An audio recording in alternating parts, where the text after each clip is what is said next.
welcome to Global Business Insights, where we bring fresh analysis and keep you up to date on all you need to know in the world of business. Our main story first is on the UK January inflation print that just came out, steady at 4%, lower than forecasted. Definitely good news for Rishi Sunak.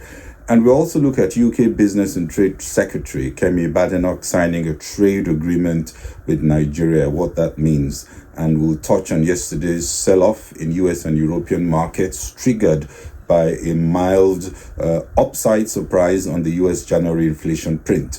And OPEC monthly report out yesterday as Secretary General remains confident on demand for crude oil in 2024. Also, we close on what's happening in markets. Bitcoin soared yesterday past $50,000, and AI stocks continue to be steaming hot in 2024 and more. The United Kingdom's inflation rate just out this morning was unchanged at 4% in January 2024, holding close to November's two-year low and less than 4.2% expected by markets, still far from the Bank of England's target of 2%. Month-on-month inflation was minus 0.6%, less than minus 0.3% expected, compared to 0.4% in December. The UK government met its pledge to halve inflation in 2023. It hit a peak of 11.1% in October 2022. The Bank of England will be encouraged by the drop in month-on-month inflation as they consider when to cut interest rates. Core inflation, which excludes the price of energy, food, alcohol, and tobacco, is also steady at 5.1% in January, higher than headline inflation because energy prices are falling. Analysts are already predicting that inflation will fall to 3.4% in February, and the UK may be the first of the major economies to begin cutting rates, which is, like I said, a boost for Sunak, as lower rates means more fiscal space to cut taxes, which could help his chances at the next election. Still on the UK, where we saw Business and Trade Secretary Kemi Badenoch signing a new investment deal on a trip to Nigeria. This deal will boost bilateral trade and reduce commercial barriers. She sealed the agreement on her trip to Nigeria, short trip, and the agreement is known as an enhanced trade and investment partnership, also the first of its type to be struck between the UK and an African country. The arrangement establishes working groups staffed by officials and private sector representatives, government officials, which could lead to removal of trade barriers. It could unlock opportunities for both countries as well. The UK haven't struggled to sign new trade deals with countries like Canada and still on with India. We know the US is not keen on trade deals. The UK seems to have its eyes on Nigeria, and at a time when Nigeria is saying it's now open for business and ready to welcome old business friends like the UK. The reason the US is not keen on a deal with UK is that it sees little benefit when a much larger Europe is already opening up to them. India will not give access to its much-priced markets without getting an arm and a leg back, much more than the UK are prepared to give. These discussions should be strategic, and Nigeria's market should not be offered on a cheap plate. A target should be set to more than double the level of total trade, which is now a paltry £7 billion. If you look at the year to September 2023, and there's need to boost non-oil trade in non-oil goods. Nigeria can also cooperate on many other sectors where the UK is especially strong: infrastructure, health services, to name just a few.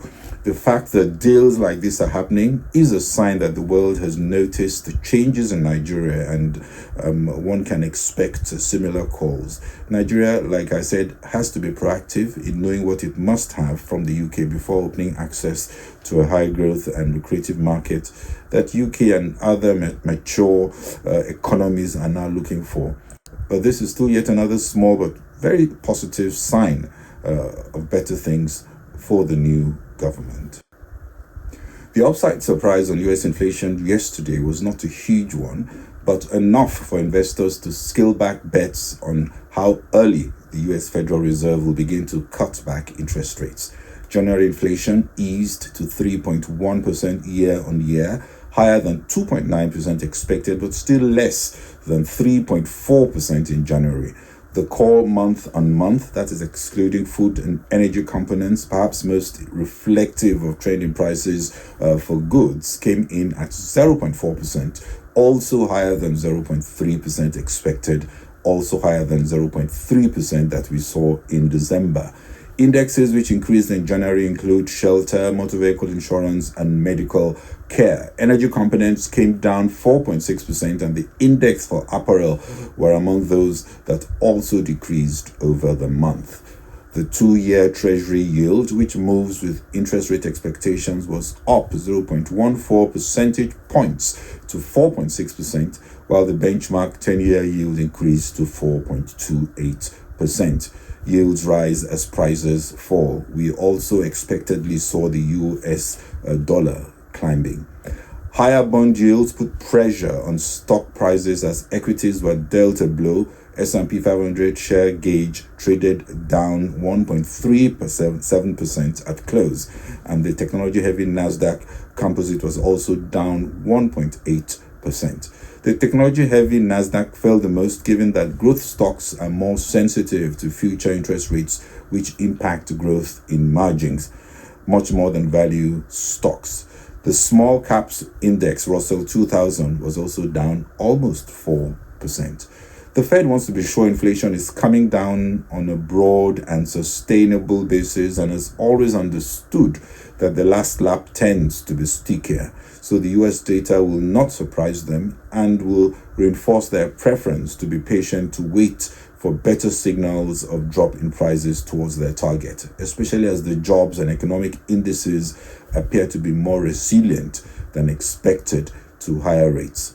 The artificial intelligence super bets like ARM Holdings down 19.46% yesterday. Nvidia also closed down 0.17%. Microsoft also down 2.15% at close yesterday. House and stocks also broadly driven by high shelter prices that were up 6.6% year on year were also affected. On a month-on-month basis, shelter prices accounted for much of the rise, climbing 0.6% and contributing more than 2/3 of the headline increase. Like I said, housing stocks were affected. Home builders such as Toll Brothers fell as much as 4.7%. Shares of DR Horton and Lena also dropped over 3% each. It was the excuse, I think, G3 traders needed to take profits ahead of any correction, which could happen if the stickiness in price growth persists. Markets are now pricing a less than 10% chance that the Federal Open Market Committee will cut policy rates next month, down from nearly 80% a month earlier. As US markets panicked on the release, in Europe, markets were even more cautious after a disappointing German ZEW survey in which the assessment of the current economic situation in Europe's largest economy sank. That's the largest economy, current economic situation, it sank to minus 81.7, also the lowest reading since June 2020.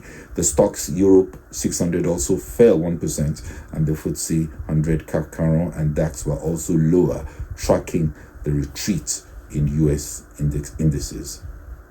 According to OPEC report just out yesterday, the global oil demand growth forecast for 2024 was unchanged from last month's assessment at 2.2 million barrels per day to reach a level of 104.4 million barrels per day. This reflects the robust economic growth expected this year. A slight upward adjustment to the US forecast was made given the improving expectation of growth in the US economy, which will have a positive impact on demand. That offset the downward revision made in Europe. Continued robust economic activity in China, global air travel recovery, and the expected healthy petrochemical feedstock scenario will be key for oil demand growth in 2024. Non-OPEC liquids production in 2024 is also forecast to grow by 1.2 million barrels per day to average 70.5 million barrels per day. Meanwhile, total OPEC crude oil production averaged 26.34 million barrels per day in January 2024, lower by 350,000 barrels per day, month on month.